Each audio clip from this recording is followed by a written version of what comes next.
Di dalam Islam lagi diperkenankan perlombaan dan diharamkan untuk judi.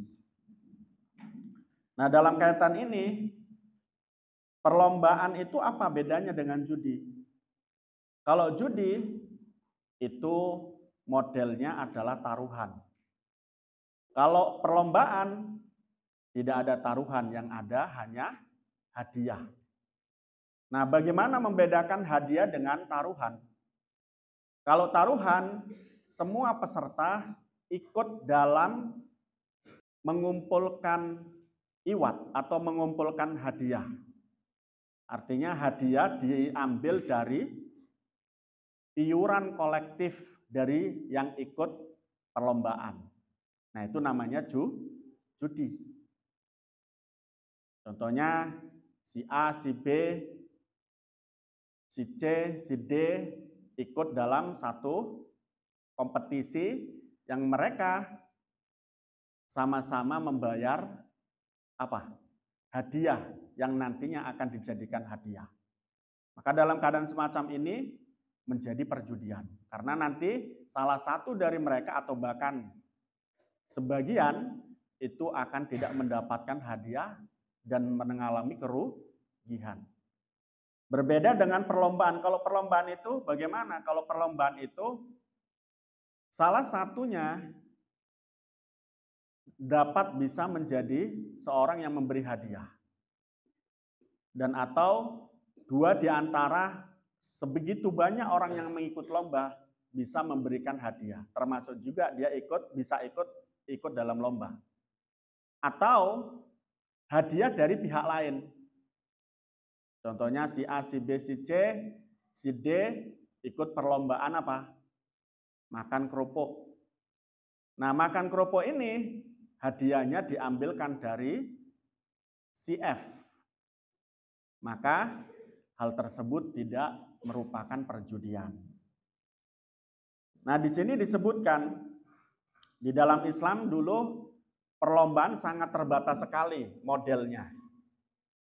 Kalau kita lihat di dalam kitab ini, perlombaan itu seolah-olah hanya dua macam. Yang pertama, lomba berkuda. Yakni menaiki kuda siapa cepat dia yang menang. Kemudian yang selanjutnya, lomba memanah. Siapa yang bisa memanah sesuai dengan titisan atau sasaran, dia akan menang. Nah, perlombaan-perlombaan semacam ini tentunya itu harus diketahui berapa hadiahnya.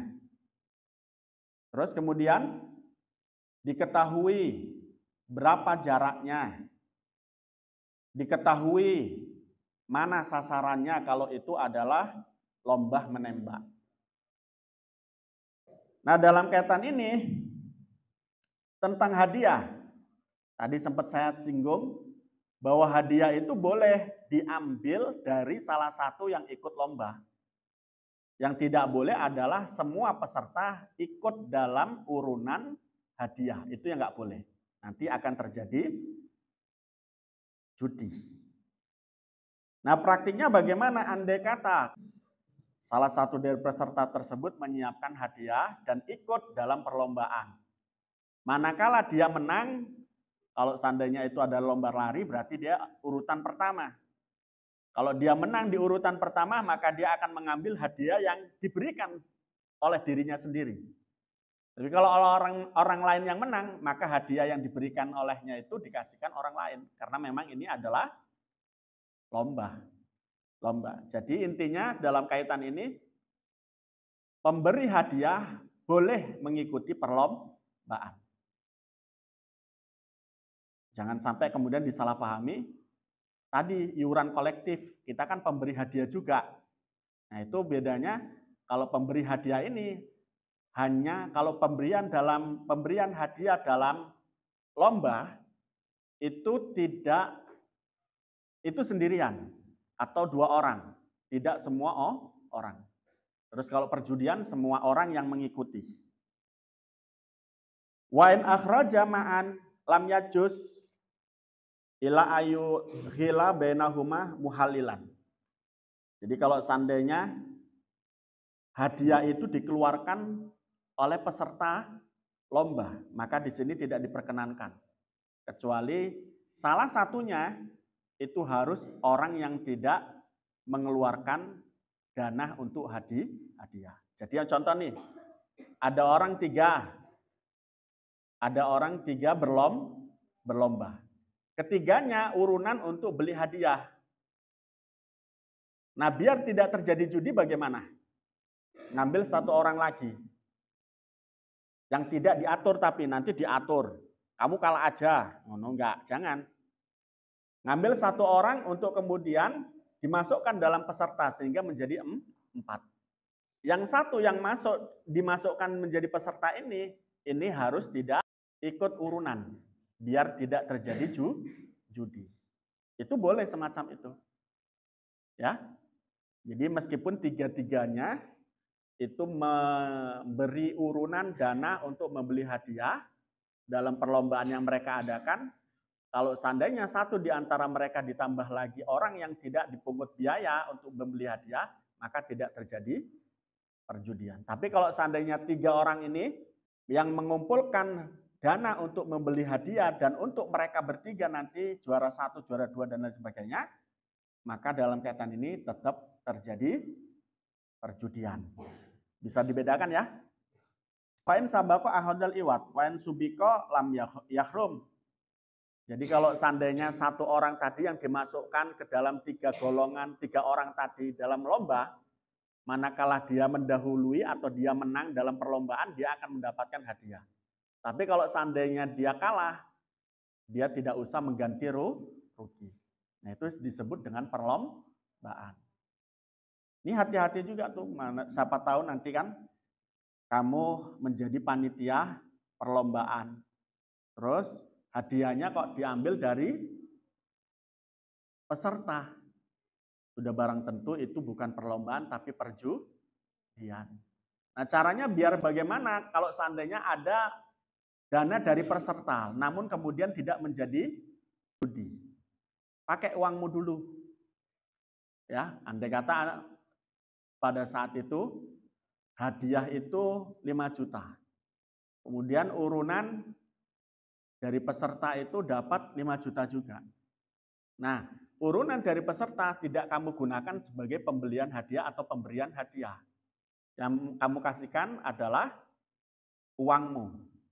Nah, nanti setelah terjadi perlombaan, baru kemudian uang itu bisa kamu kuasai.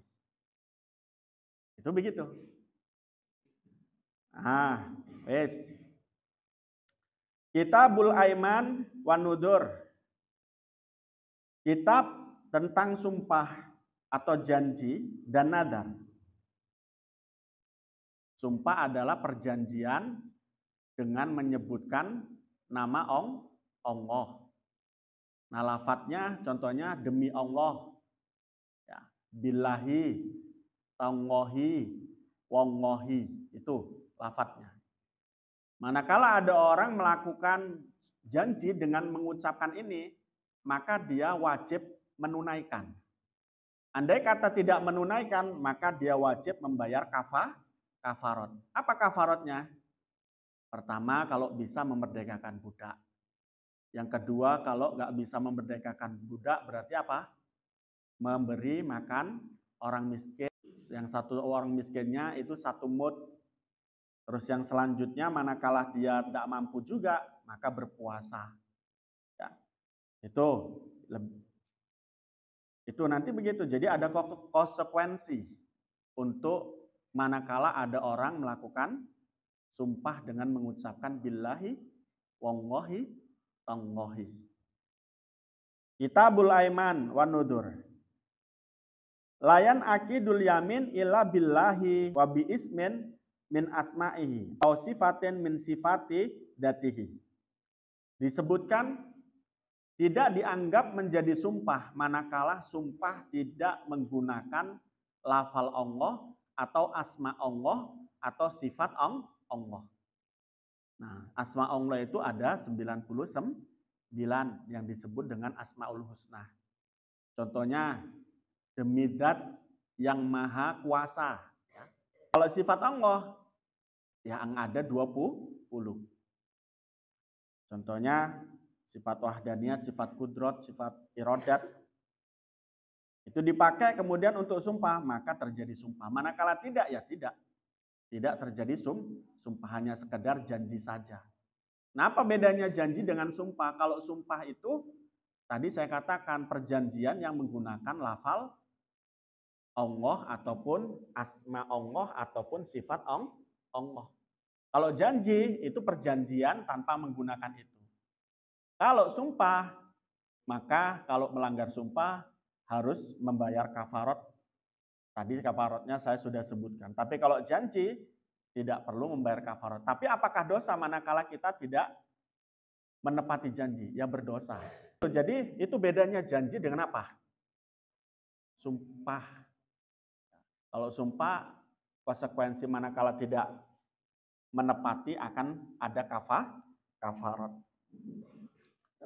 Kemudian waman halafa bisodaqati malihi fa huwa mukhayyirun baina shadaqah au kafaratul yamin. Barang siapa yang bersumpah dengan mensedekahkan hartanya, maka orang tersebut ini boleh bersedekah dan boleh membayar kafarat. Contoh, ada orang mengatakan begini, besok kalau bulan Ramadan, demi Allah saya akan bersedekah. Nah, orang semacam ini boleh bersedekah, boleh membayar kafarat. Ya kan? Karena apa tadi kafarat itu salah satunya adalah membayar atau memberikan makan 60 orang miskin. Nah, itu kan sama dengan sedekah. Wala syai'a fil lahwil yamin. Dan tidak ada pelanggaran manakala orang bersumpah akan sedekah tapi kemudian membayar kafarat yamin. Ya, tidak menerjang sumpah. Karena apa ya? Tadi sebetulnya dia menerjang sumpah tapi kemudian langsung dibayar kafaratnya. Waman halafa ala yaf'ala syai'an fa amara khairuhu bi fi'lihi lam yanhat.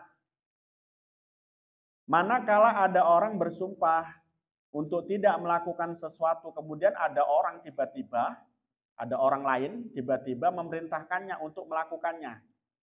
Maka apakah melanggar sumpah? Tidak. Contoh Mbak Zahra bersumpah, saya nggak akan tidur. Terus kemudian kawannya Mbak Zahra datang, tidur. Gitu. Kemudian Mbak Zahra tidur. Melanggar sumpah nggak? Enggak, karena yang satu ketika Mbak Zahra itu tidur, itu dia tidak ada perintah. Dan dia mengatakan, ya tidak tidur untuk dirinya. Tapi karena diperintahkan, ya maka tidur. Paham ya? Ada orang contohnya nih, saya nggak makan, tapi kemudian diperintahkan oleh orang lain, makan loh. Kemudian makan. Nah, melanggar sumpah enggak? Enggak, karena dia hanya berjanji untuk dirinya untuk tidak makan. Tapi beda kalau seandainya diperintahkan. Tuh. Jadi di sini waman halafa ala yaf'ala syai'an fa amarahu khairahu bi fi'lihi lam yanhat. Manakala dia bersumpah untuk tidak melakukan sesuatu tapi kemudian ada orang yang memerintahkannya untuk melakukan sesuatu, maka ketika dia melakukan sesuatu tidak melanggar sumpah. Waman halafa ala fi'li amraini fa fa'ala ahaduhuma lam yanhat. Ada orang bersumpah tidak akan melakukan dua perkara. Contohnya tidur dan duduk. Saya tidak akan tidur dan duduk demi Allah. Kemudian melakukan salah satunya tidur. Melanggar sumpah tidak? Tidak, karena yang dijanjikan dua perkara tapi yang dilakukan satu perkara. Wa kafaratul yamin huwa khairun fiha baina salasati asya. Adapun manakala ada orang melanggar sumpahnya, maka dia harus membayar kafaratul yamin. Apa kafaratul yamin? Tadi sudah disebutkan. Yakni apa? Pertama, manakala dia mampu, dia harus memerdekakan budak. Sekarang nggak ada budak. Ya langsung saja yang nomor 2, memberi apa? Memberi makan orang miskin berapa? 10. Ya 10 ini, kalau ini 10 ya, kalau kemarin kan yang li'an itu 60, kalau ini 10. Nah, setiap orang miskinnya dari 10 orang tersebut mudun 1 mud. Nah, selain memberi makanan 1 mud, orang yang melanggar sumpah juga memberikan apa? Kiswah, baju untuk 10 orang ini. Ya. Wa kiswatuhum thauban, akan dikasih 1 baju 10 orang. Ya. Fa'ilam yajid fasyamu salah sati ayamin, kalau nggak mampu bagaimana? Ya puasa 3 hari. Itu orang yang melaksanakan pelanggaran sumpah. Berbeda dengan kafaratnya jima di bulan puasa. Ya. Jima di bulan puasa itu kafaratnya ada juga. 1, memerdekakan budak. 2, memberi 60 orang miskin makanan. 1 orangnya 1 mud. Nah, kalau tidak mampu lagi, puasa selama 2 bulan berturut-turut. Dan itu yang puasa siapa? Yang membayar kafarat siapa? Bukan perempuan, tapi laki-laki. Jadi bagaimana jima di saat bulan puasa? Saat puasa itu, yakni ketika orang masih dalam keadaan puasa, itu nggak kanti. Nggak membatalkan dulu langsung begitu-begituan. Maka langsung kemudian orang tersebut dalam keadaan puasa berjima, itu menyebabkan dia harus bayar kafarat. Tadi apa?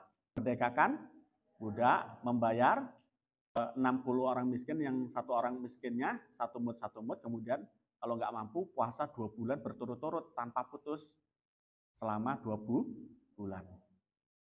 Berat nggak itu? Nah, kalau ingin begitu ya batalkan dulu, baru begituan gitu, biar nggak kena kafarat. Nah, bagaimana kalau seandainya bukannya atau begitu-gituannya itu saat adzan maghrib? Apakah dapat kafarat? Ya tidak. Tidak. Jadi mbak-mbak besok kalau punya suami, Mas, buka sing iku apa sing iki? Buka sing iku apa sing iki?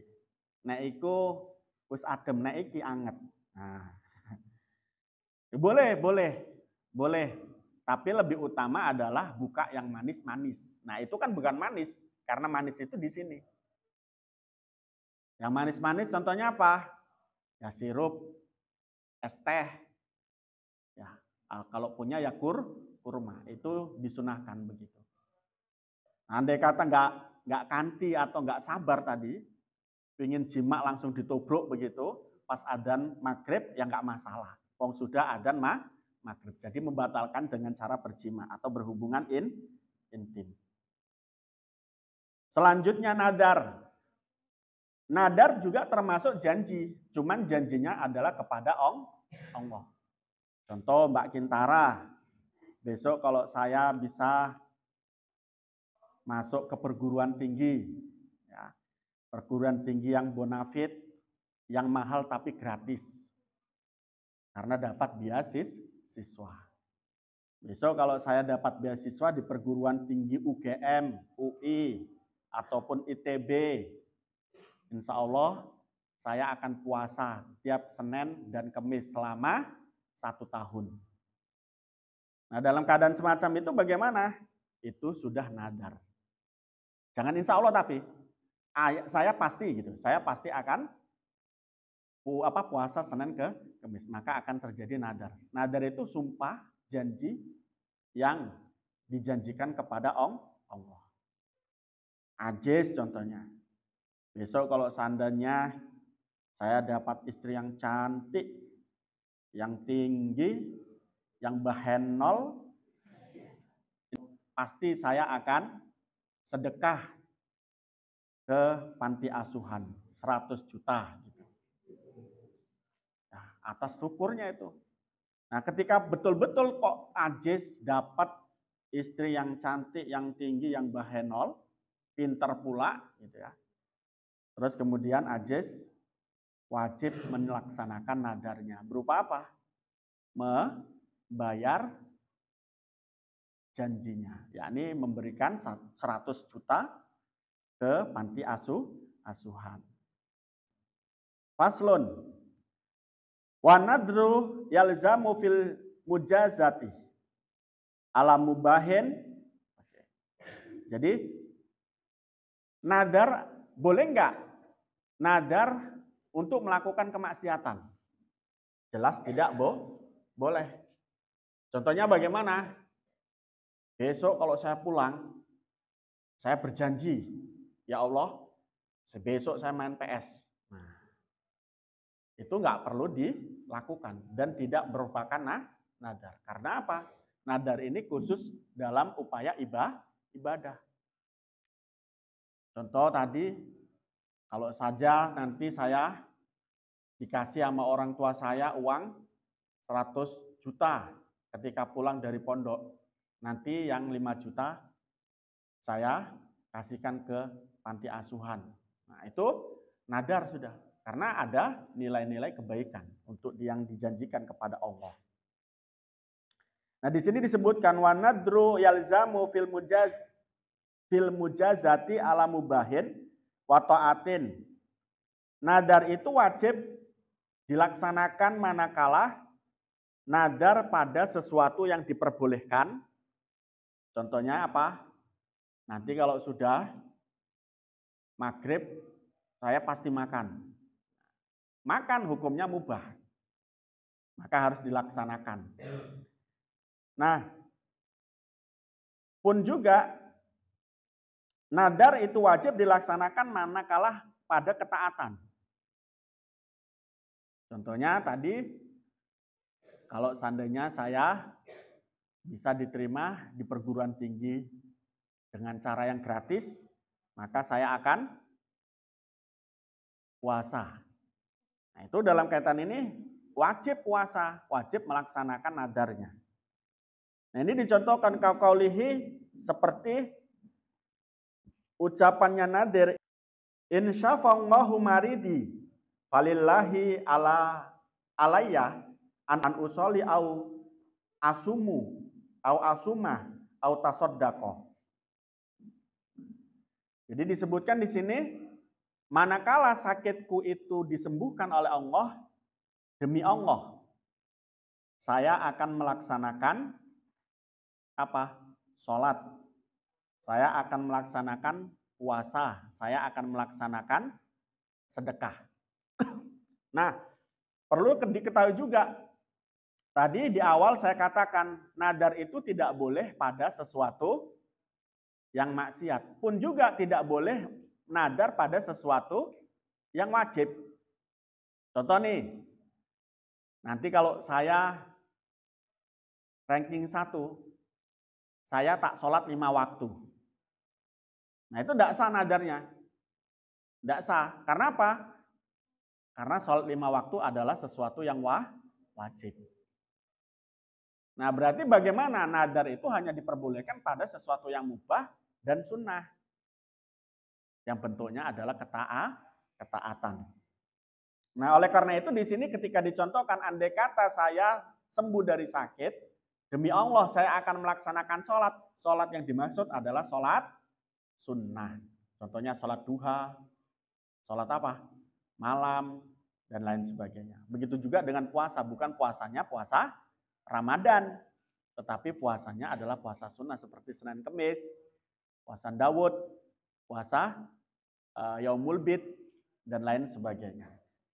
Begitu juga dengan sedekah, bukan sedekah zakat, tetapi sedekah tatawu. Wa yalzamu min dalika mayakau alahil ism. Jadi nadar pun juga akan terjadi kalau di dalamnya ada asma Allah tadi, demi Allah gitu. Jadi tidak ngomong insya Allah, tetapi demi Allah. Wala nadru fi ma'siyatin. Tidak ada nadar dalam kemaksiatan. Tadi udah saya jelaskan, nadar nggak boleh pada sesuatu yang maksiat. Seperti apa? Di sini disebutkan, in qataltu fulanan falillahi alayya kadah. Kalau saya bisa membunuh si fulan, maka saya akan melakukan ini. Nggak boleh. Contohnya kalau saya nanti bisa menodai perempuan ini, nanti saya akan ini. Nah itu nggak boleh. Nadar dengan membunuh orang. Nggak boleh. Karena membunuh itu adalah maksiat. Nah, nadar ini termasuk ibadah yang diperjanjikan kepada Allah. Wala yalzamu an-nadru ala tarki mubahin kaqaulihi la akalu lahman la ashrabu labanan wa ma asbah dalik. Tidak boleh juga nadar pada sesuatu yang mubah di sini. Kalau tadi kayaknya boleh ya. Contohnya adalah andai kata saya nanti begini saya makan. Andai kata saya nanti begini saya nanti minum dan lain sebagainya. Itu enggak boleh juga, artinya enggak sah. Kitabul Aqdiyati wa Syahadah Allahu alam bi shawab. Rabbi